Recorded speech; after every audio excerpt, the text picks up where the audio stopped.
Welcome to the Wednesday Bible study. Thank you for being with us today. We have more to cover. If you're just joining us, we are studying the book of Job. To say that it is a provocative book is an understatement, and it features something where we are right now that there's so many things that make it unique. But we have God going on for several chapters talking about Himself and revealing to us, for lack of a better term, He's given us His resume. Some of the things that we might find impressive, which we have, and we covered that last week in chapter 38. Today we'll be in Job 39. If you want to go ahead and turn there and get ready.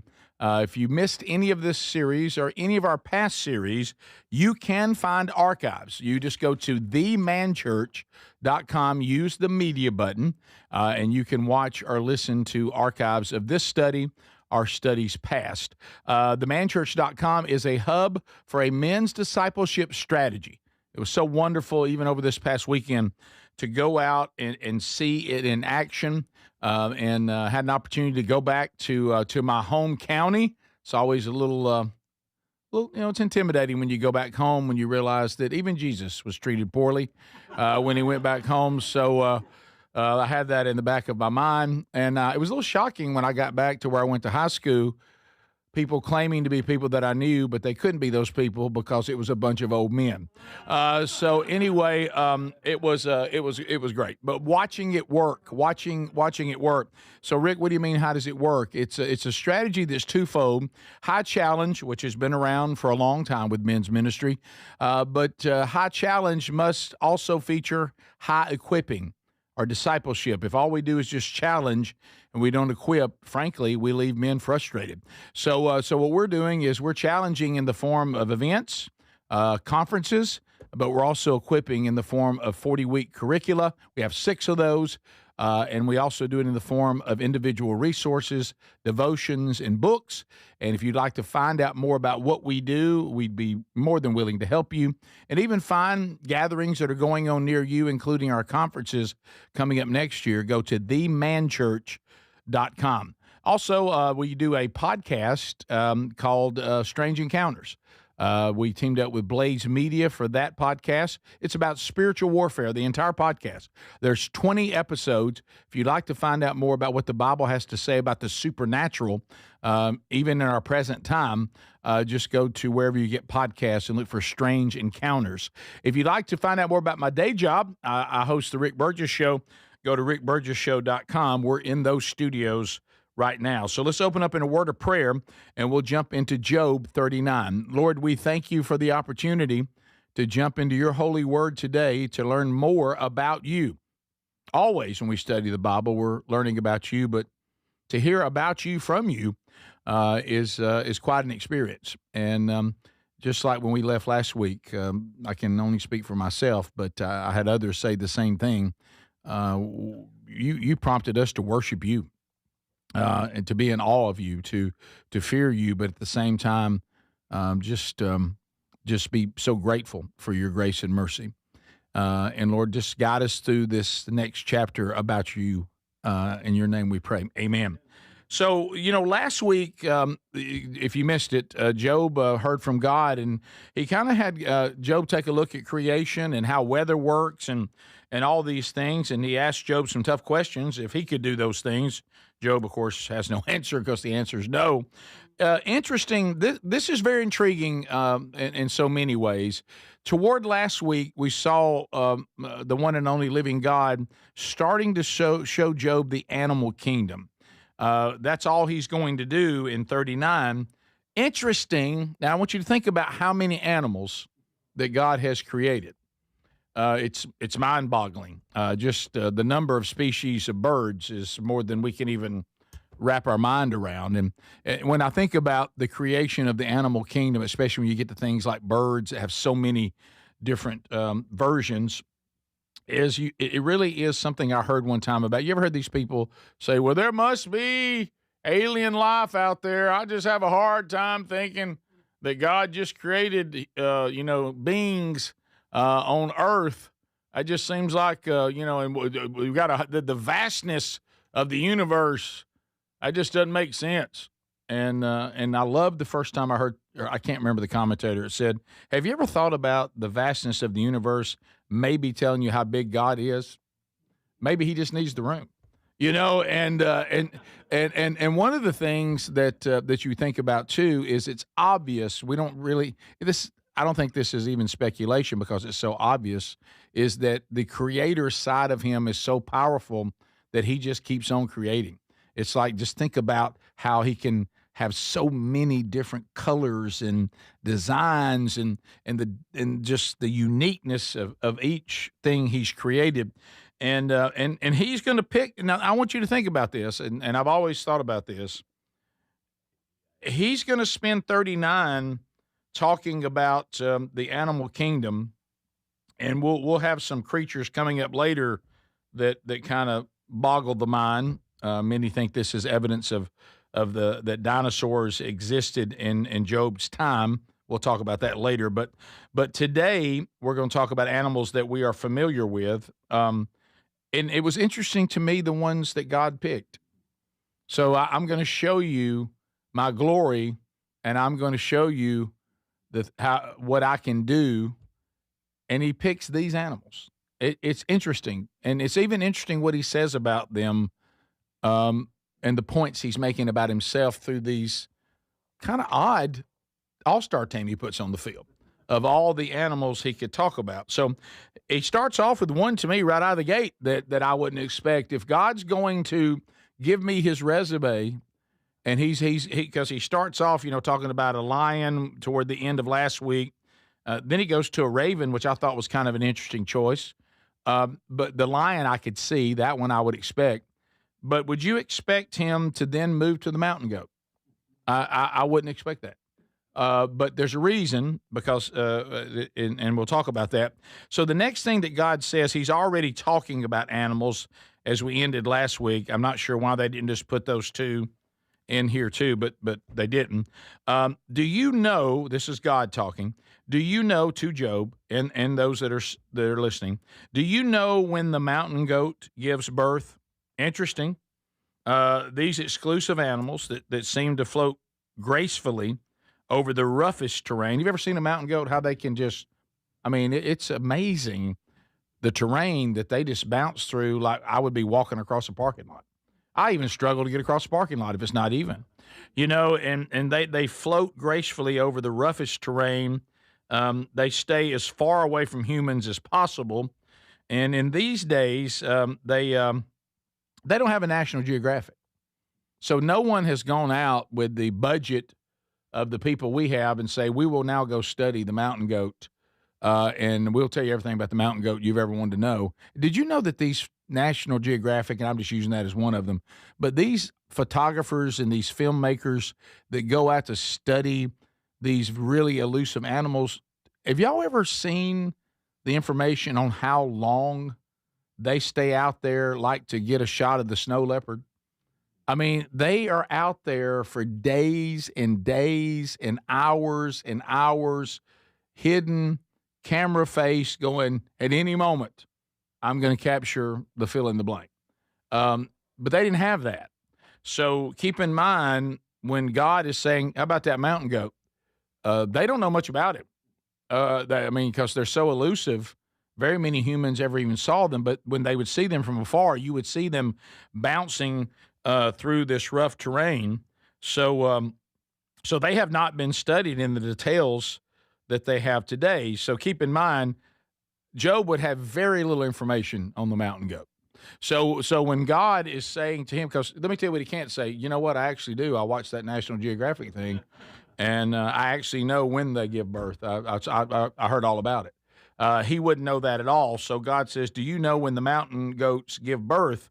Do you observe the calving, the calving of the does, meaning when the does give birth to their calves?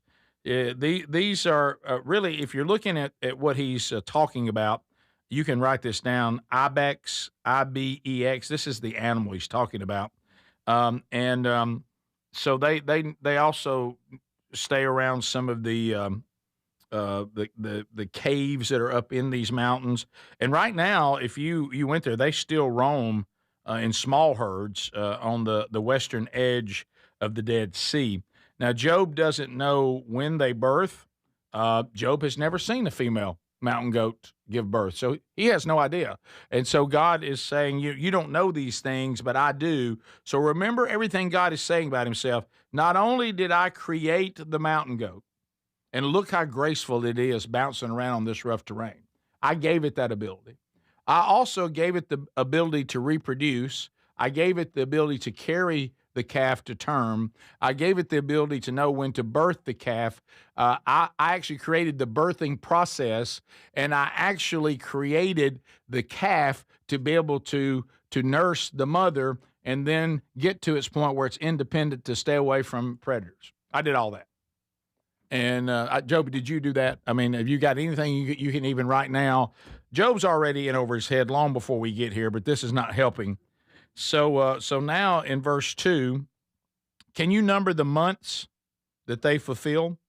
And do you know the time when they give birth? He's really asking Job, do you know the gestation process? Do you know how long it takes a baby mountain goat to stay in its mother's womb? Do you have any idea when these mother goats, like, is it, we want to throw a number out there? How long do you think it takes, Joe? See, I know how long it takes because I knew how long it would need, and that's the number that I dictated.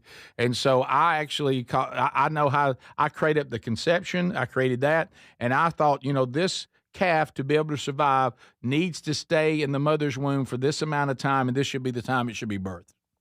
So tell me the number, Job. Do you even have any idea? Again, he doesn't have a documentary. He has no idea. And so he's asking Job that. Now, you get to 3. He says, when they crouch, bring forth their offspring and are delivered of their young. Do you know this? Obviously, he's talking about the birthing process where the mother, for lack of a better term, has to hunker down to get the strength to push the baby out. And so see, I started thinking about all that because what God, I think, wants us to understand is he is Lord and he is sovereign over every single detail. See, I wouldn't even think about that. I would think, I'm good with the fact you made a mountain goat and they seem to reproduce. Okay? That's all you really had to say to me. And God said, no, I want you to know more. You realize how many things have to take place for them to reproduce themselves? Do you realize what a creator I am, that I came up with this animal to begin with? I gave it all this ability, all this grace, all this strength, all this speed. We'll get into speed in a minute. He's got some that are really fast coming up.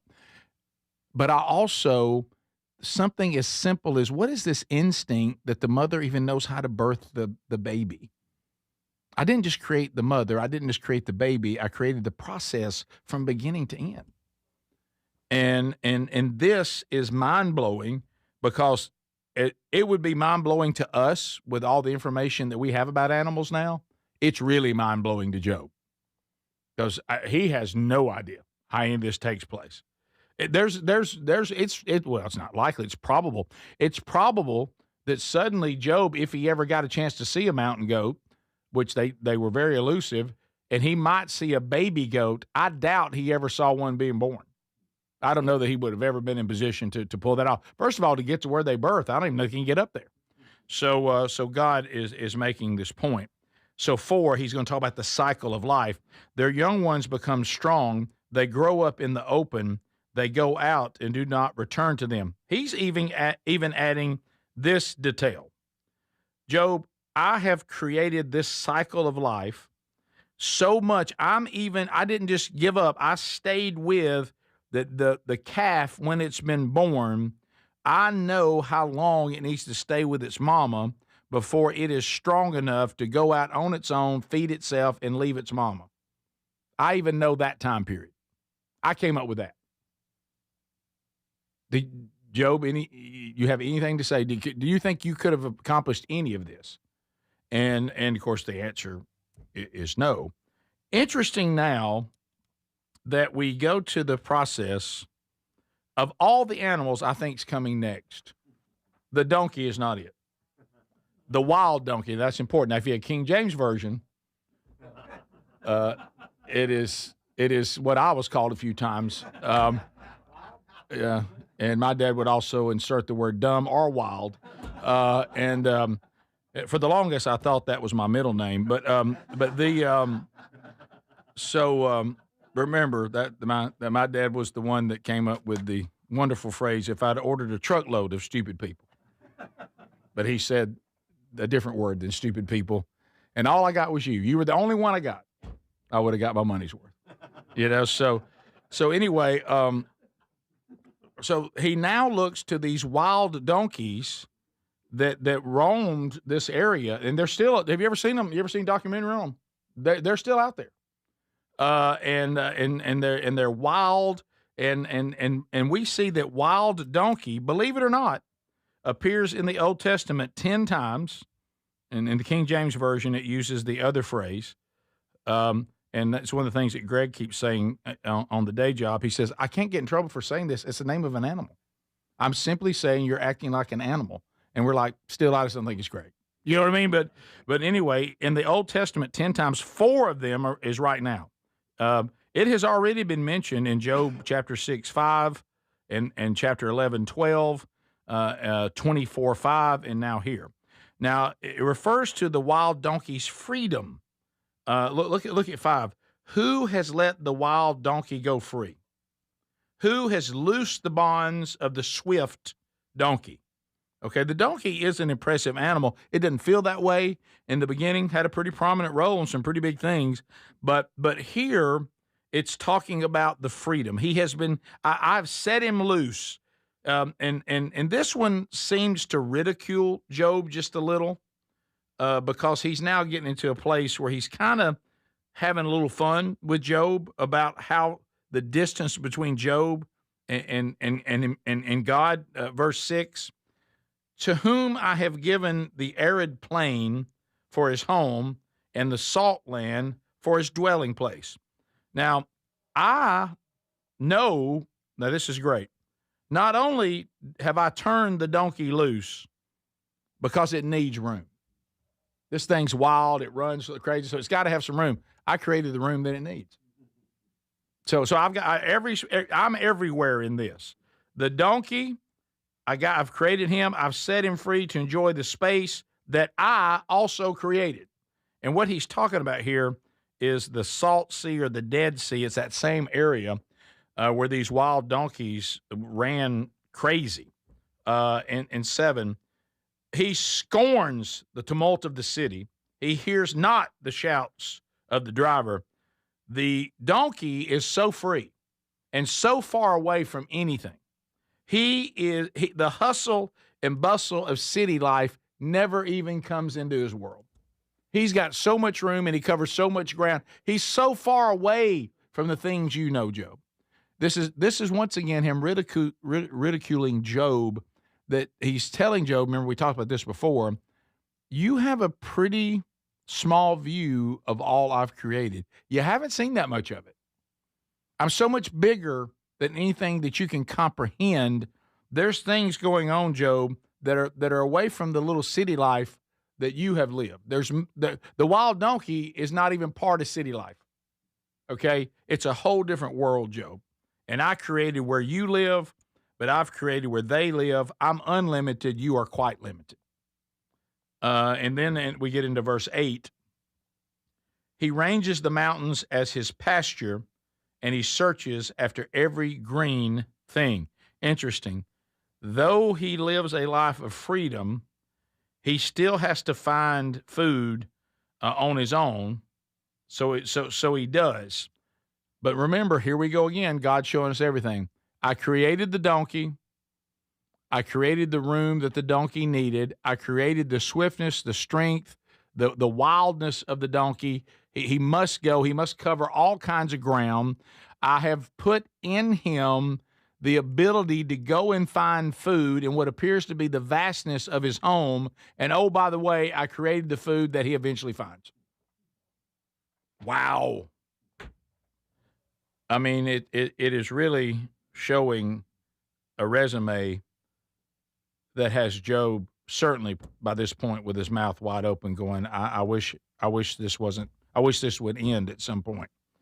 Verse 9, interesting. So on the lineup, God says, I got to talk about inventing animals and making animals. He went with the lion, big. He went with the raven. Okay.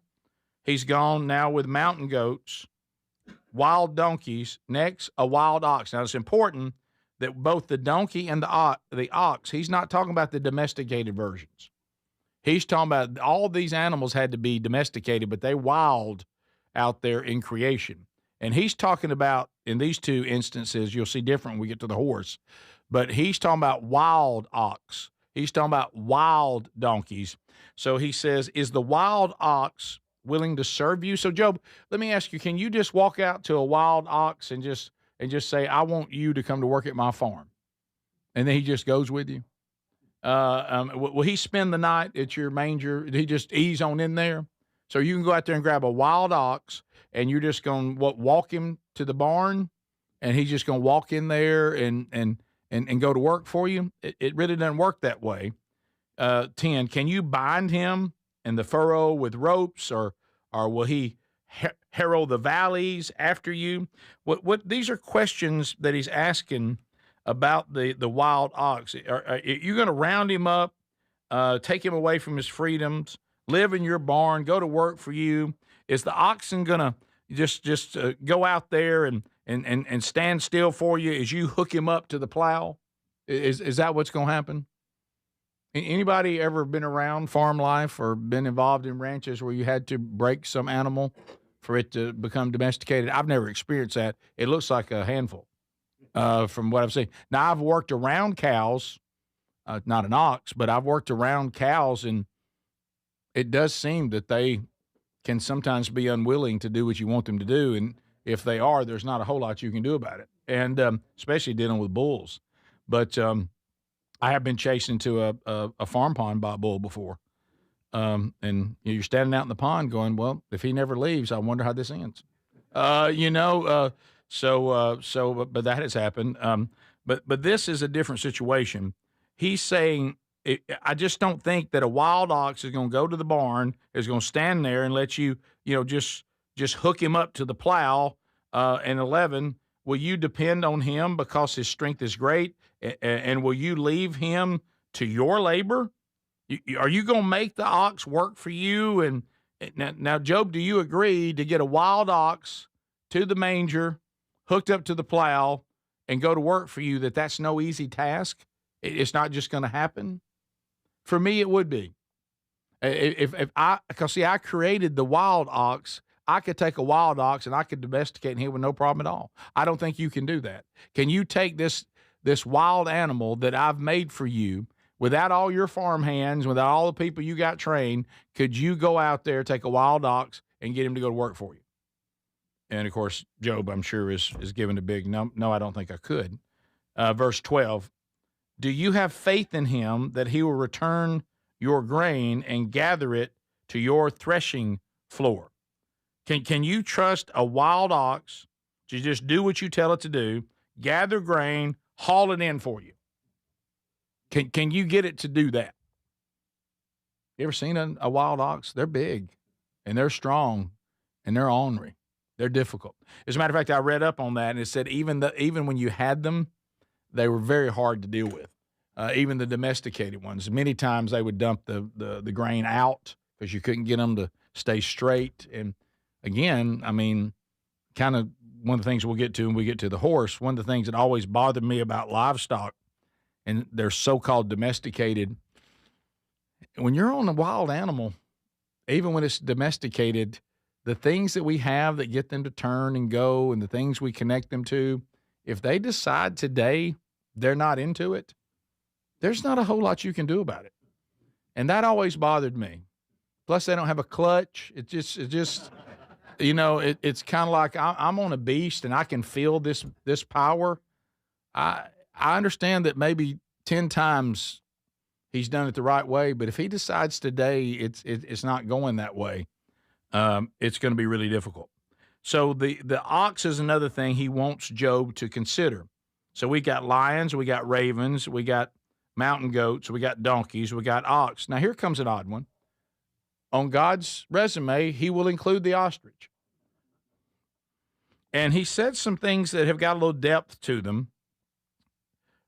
This animal, if you know a lot about it in the kingdom, and I do, I'm very interested in animals, so I do watch a lot of animal documentaries. This is a very dangerous animal. It seems silly in the way they look and they act, but they're very dangerous. How many of you know this, that Johnny Cash was nearly killed by an ostrich? Absolutely true. Absolutely true. Got into one of these, when people keep them and whatever. This was before he came to Jesus, and he got on somebody else's land and thought he was in a different place, and got inside an area where somebody was keeping ostriches, and ostrich nearly killed him. He had some major injuries, by the way. You don't hear Johnny Cash ostrich story much in a Bible study, but here it seems to work. So let's talk about the ostrich. God says the wings of the ostrich wave proudly, but are they the pinions and plumage of love? They may look inviting, and they may look like they're not dangerous, but you know different, don't you, Job? I guess Job did, that this is actually a very dangerous animal.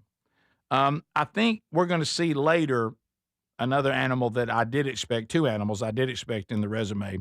I think what God is doing here too, and many agree, we had the raven, which is a bird that can fly. We're going to have, we're going to have some eagle and hawk action at the end. But God is showing the vastness of his creation. The ostrich is a what? It's a flightless bird. It's a bird that has wings, but the way the body is and how heavy they are, I mean, they weigh hundreds of pounds. It can't fly, but we'll find out more about it. It's like God's showing in his creation. 14 is an interesting comment, for she leaves her eggs to the earth and lets them be warmed on the ground.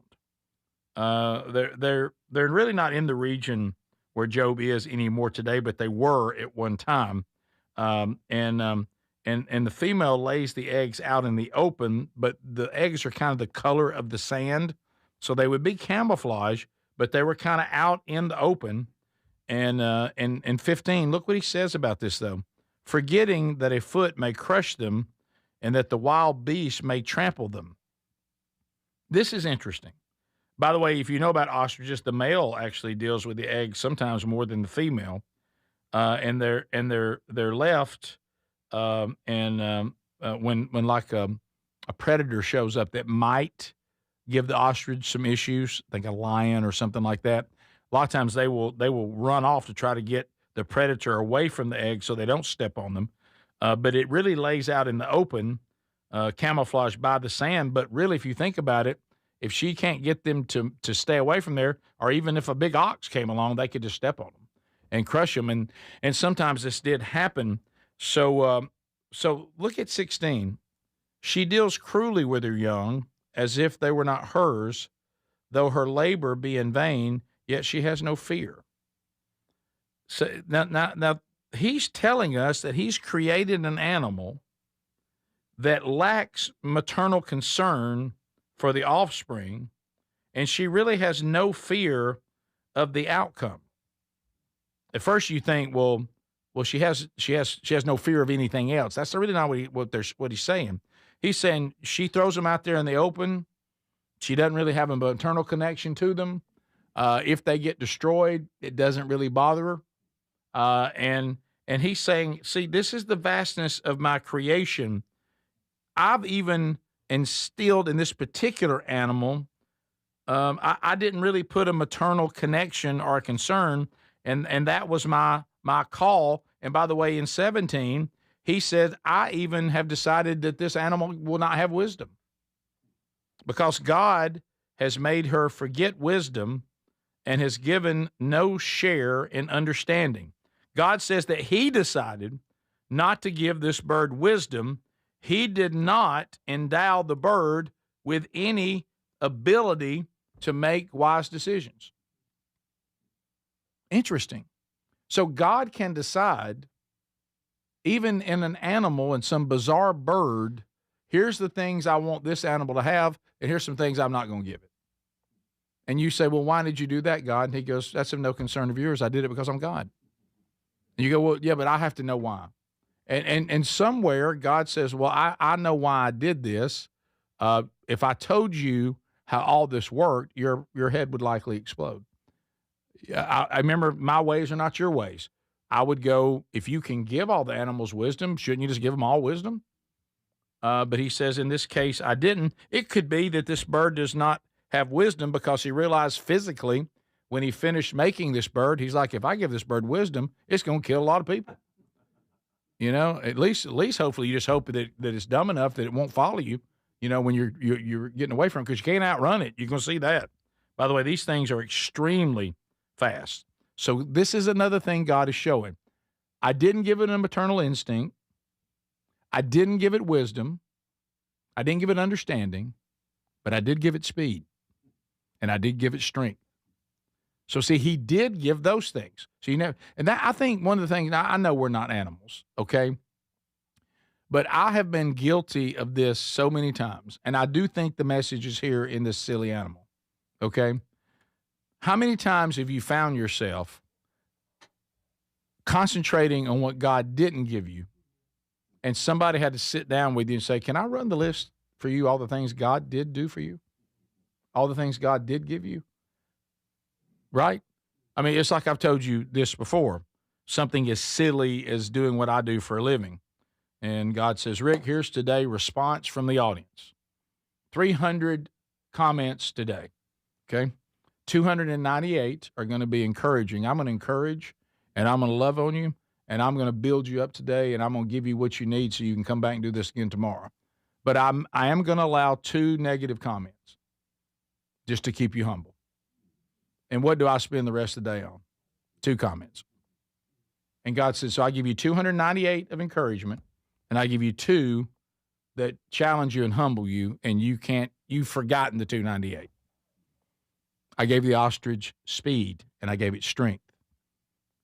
So don't sit around talking about how I didn't give you understanding, and I didn't give you wisdom, and I didn't give you a maternal connection.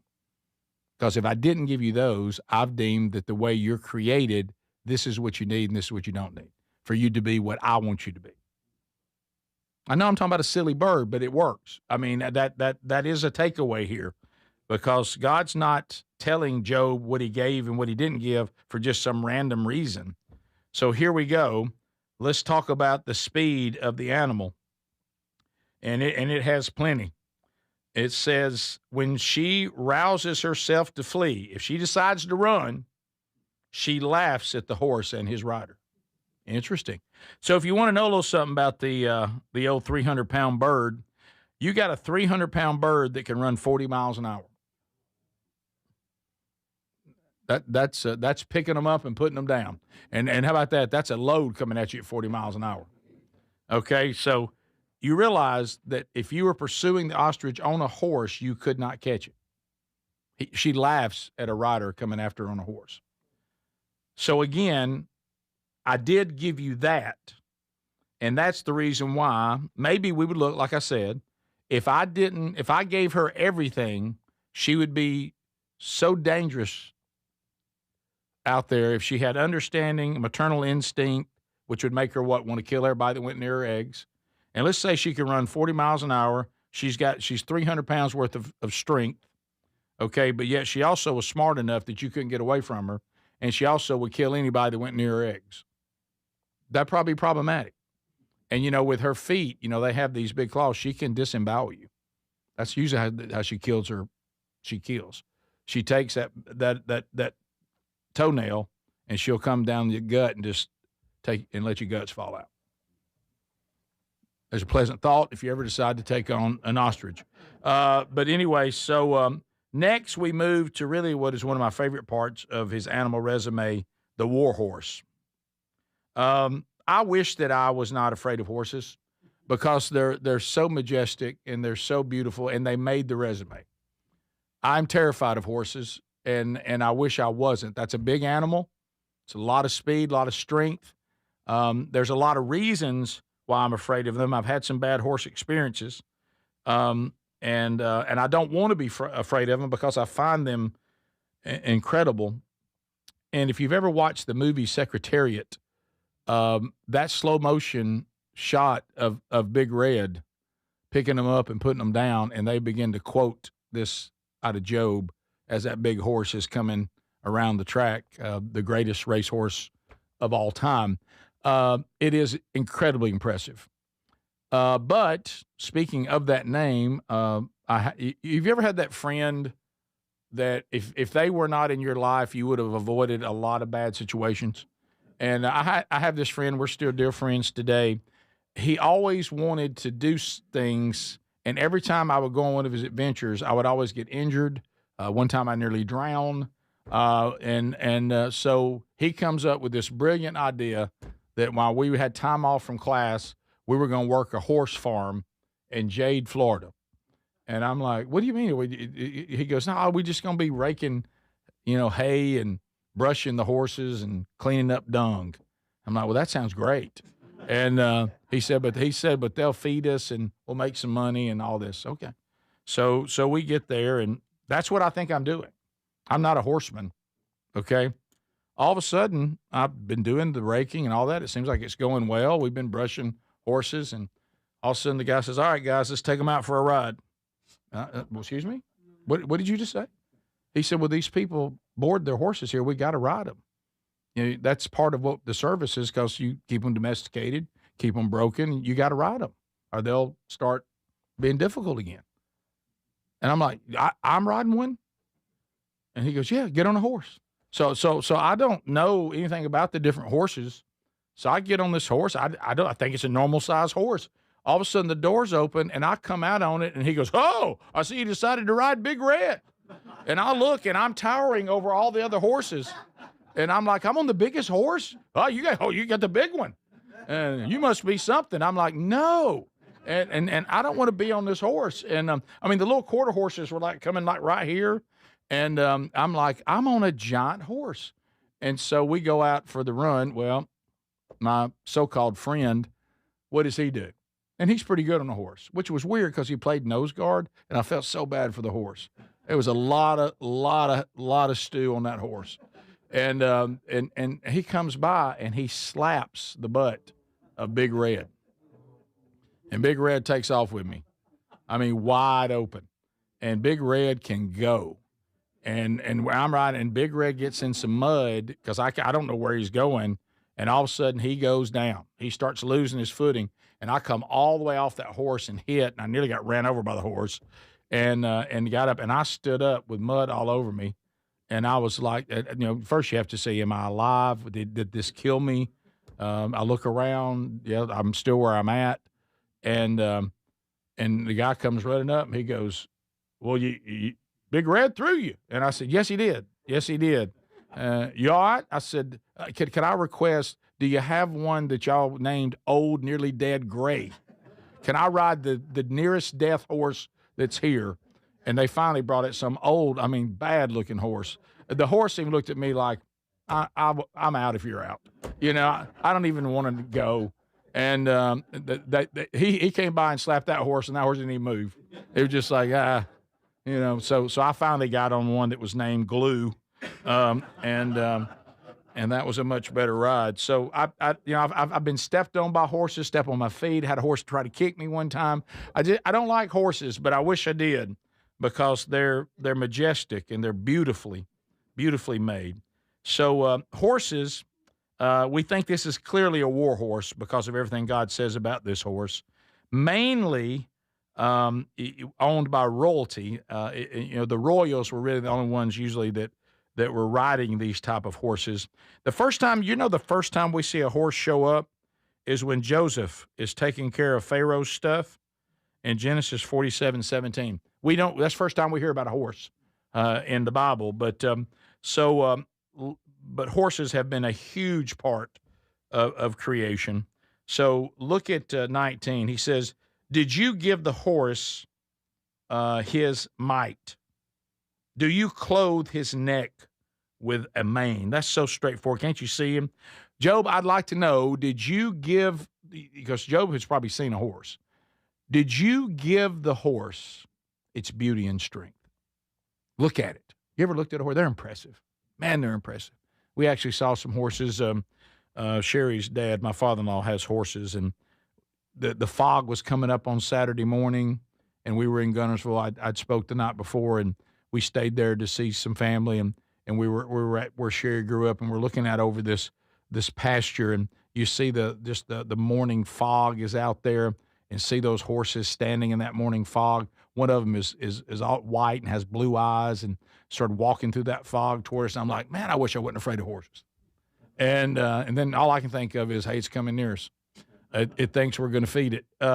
So anyway, he says, did you give the horse its beauty and its strength? 20. Did you make him leap like a locust? His majestic snorting is terrifying. Can't you see him? He says, something this large, Job, if you noted, could you have made something this big and this athletic at the same time? Just the power and the muscles and the strength of this beautiful, look at the mane. I mean, think about it. God says, I think it needs this. And beautiful, isn't that majestic? And 22, 21, he paws in the valley, exults in his strength. He goes out to meet the weapons. The spirited horse is eager and ready to meet his enemy. He's fearless. Did you give him that fearless attitude? He's ready to go to war. He wants to get out there. He wants to be ready to go. Then we look at 22. He laughs at fear and is not dismayed. He does not turn back from the sword. These are weapons of war. His attitude of courage, it's even reckless. He's so courageous, it almost borderlines on being reckless. He's not even afraid of the fact that he's headed into a war where there's weapons. And, many times we do know this, what they would do as a strategy, they cut the horse down, to try to see if they couldn't knock that out from under you. And so he says he's not even worried about that. 23, he laughs at fear. He's not dismayed by the sword. Upon him rattle the quiver, the flashing spear, and the javelin. Look at him, Job. Look at him. There's weapons of war hanging all over his body. He's ready to take the rider into war. He's fearless. Look at this. He's even excited about it. With fierceness and rage, he swallows the ground. He cannot stand still at the sound of the trumpet. He's ready to go into war. He's restless. They haven't sounded the trumpet yet. He's ready to go into war, Job. Look at this animal that I created. I am the creator of this that you see. And you know what I think in like this about the excitement and the charging swiftly? He's eating up the ground. He can't wait to get there. He's got the sound of the trumpet. When I think about that, the fierceness and rage, he swallows the ground. Can you see him just grabbing ground, just thundering down there? And I think what happened here, most likely because of the details, and he's using a war horse, this has to be something that Job has seen before. And I think what God is reminding all of us, I think about just Saturday morning when I saw 3 horses coming through the morning fog. I think God is reminding us, and there's nothing wrong with the first part, but we should always add the second. Instead of saying, wow, what a horse, don't be afraid to be reminded, wow, what a creator. Wow, what a God. Because what I'm seeing and I'm so blown away by represents a creator. The horse is nothing without God. The whatever I'm looking at and I'm amazed by, I'm in awe of. Many times you see it happening in our society. We have now become in awe of the earth, but we're not in awe of its creator. And there was a time when all science started being in awe of the creator, and we were eager to let the creator show us how he created. But then we decided that the creation and the science was more impressive to us than the creator, and we took him out of it. And he's saying, when you see this, because he's probably saying, Job, you probably were pretty impressed with this because you've seen this scene before, haven't you? And Job is probably thinking about that. He goes, did you ever think of me? Did you ever think that I did that? And may that be something. I love. There's a reason when I get to go to the land that we have. There's a reason I feel closer to God there, because all the noise is taken away.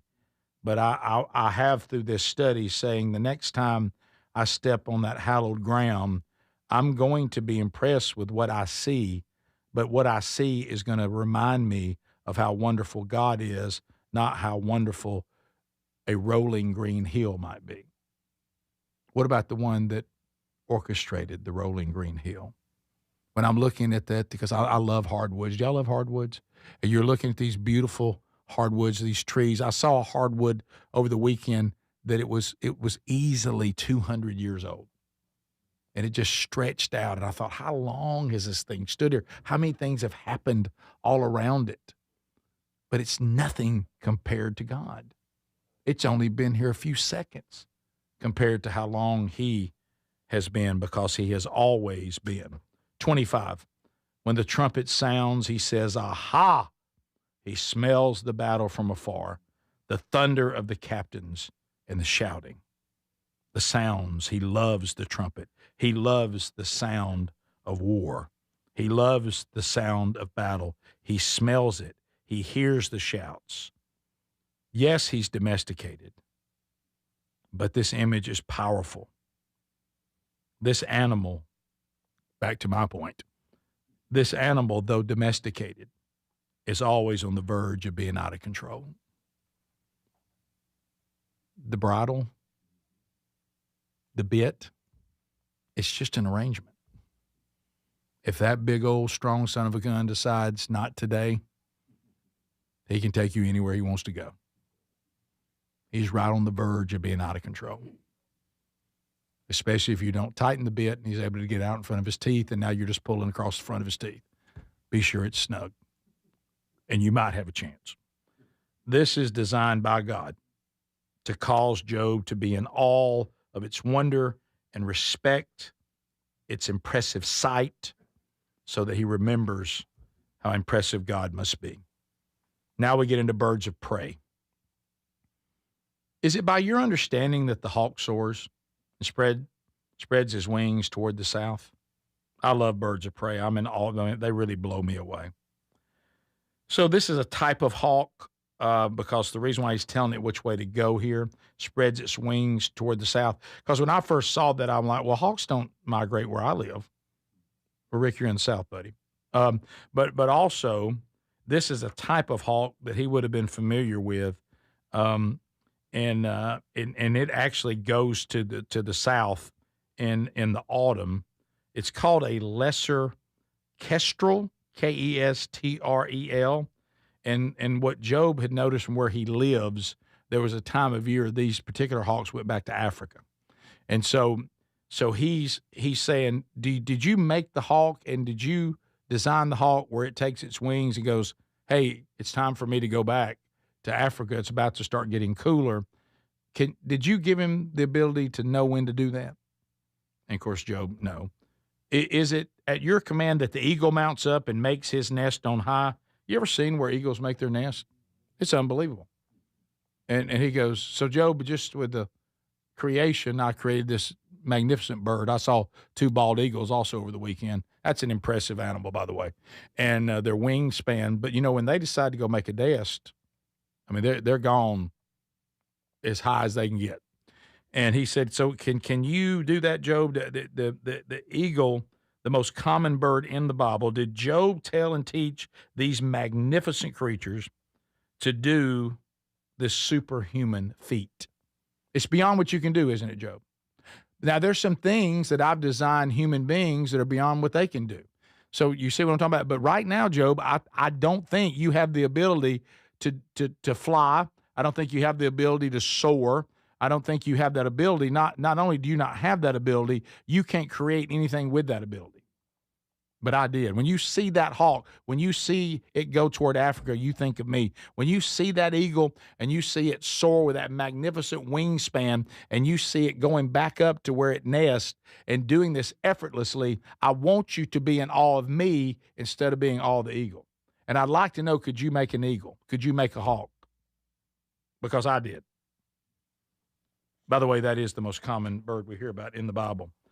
He goes, he starts talking to Job about this. He says, on the rock he dwells and makes his home, on the rocky crag and stronghold.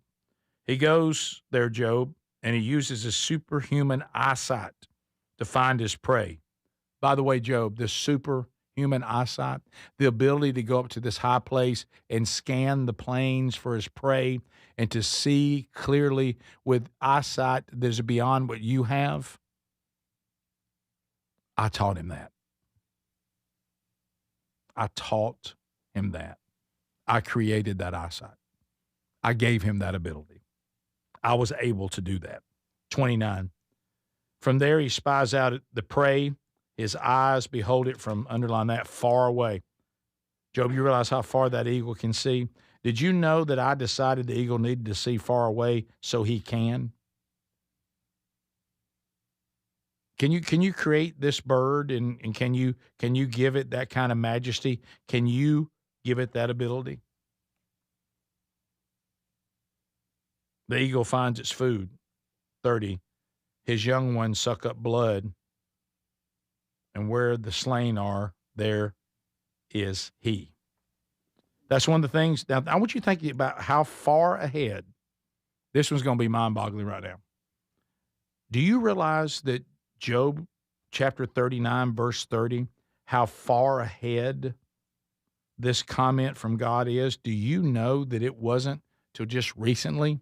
For the longest time, there was a belief in the animal kingdom from zoologists and all these scientists that eagles only ate prey they killed, that they were not scavengers.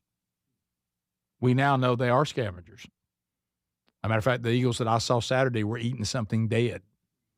Big, bold, bald eagles. You know, Gunnersville was where we brought them back in the population. They're all over Gunnersville. And so this is only in recent animal history has science said, by the way, eagles are scavengers too. The Bible told you they were a scavenger in Job before we agreed with that or saw it for ourselves. Because people, for the longest, we couldn't get any documentation of them eating dead animals, and then we started realizing they'll eat something dead just like they will go and catch something alive. You know, so really, because they were trying to, it's, you know how we do, no, that's buzzards, that's the cleanup crew, that's the scavengers, not the majestic eagle. The majestic eagle must hunt and kill. The blood must be warm. It must be now. They'll go out and take whatever they can find. Well, where the slain are, there he is. So that also is something that's being shown to us pretty early in the Bible. So this is going to conclude the first interrogation. Questions from the cosmos to the coming of rain, from the king of beasts to the king of the birds. What could Job say? What could anyone say? What can anyone say? Can we compare ourselves to God? And you think about just the little, do you realize that even for our benefit, how much God has to take his resume and shorten it of all the things that he can say? And to watch how the animal kingdom and how creation operates, it kind of reminds you and kind of affirms again what the Apostle Paul said. Nobody has an excuse. I mean, who are you kidding? You really look around at everything and think that this randomly just fell into place by happenstance and chance? You know that God exists. Everybody knows God exists. If by no other evidence, creation. Creation screams, look at our magnificent Creator. And then when this beautiful design, you find the flaws now in it, those flaws do not come from the Creator. The Creator did it perfectly. The flaws come from the fallenness of creation, caused by the entrance of sin. When the first rebellion took place, And Job is being reminded of it again, and you'll see the lesson he's being taught when we finish. The first mistake we as human beings made when God said, enjoy creation, I will provide all that you need. The only arrangement we have is I will decide what is right and wrong. I will decide what is good and evil. And the deceiver came in and said, shouldn't you decide that for yourself? Don't trust him to decide it. And we bought that lie. And we have to be reminded over and over again what a mistake that was. Let's pray. Lord, thank you for today. Thank you for the message. Thank you for just the wonder of you. We are in awe of you. We respect you. We fear you. You're wonderfully scary. But we also take solace.